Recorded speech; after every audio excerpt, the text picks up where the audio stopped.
డీమార్ట్ లా ఇంత గలీజ్ చేస్తారని చెప్పి అస్సలు అనుకోలేదు నేను. యాక్చువల్గా ఏమైంది అంటే ఈ రోజుకి మన హనుమాన్ దీక్షలో 15 days అవుతుంది. సో ఇంకా మార్నింగ్ అయితే మంచిగా అయితే టెంపుల్కి అయితే వెళ్ళిపోయాను. ఇంకా వెళ్ళిపోయిన తర్వాత వచ్చి కొంచెం పడుకున్న తర్వాత మనోడు కాల్ చేసి కొంచెం బయటికి పోదాం డీమార్ట్కి, కొంచెం పని ఉంది అంటే సరే అని చెప్పి నేను పోయి వెయిట్ చేసాను. ఇంటి దగ్గరకు పోయి వెయిట్ చేసేటేమో కానీ ఎండకైతే చచ్చిపోయినా నేనైతే.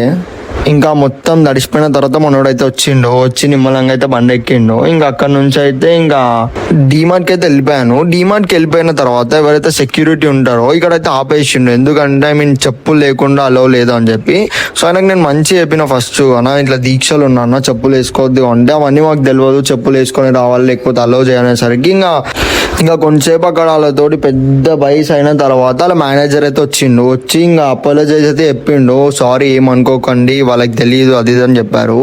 ఆ డీమార్ట్ లో ఆ సెక్యూరిటీ వాళ్ళ బిహేవియర్ అయితే అస్సలు నచ్చలేదు. అసలు మీరేమనుకుంటారో కామెంట్ చేయండి ఒకసారి.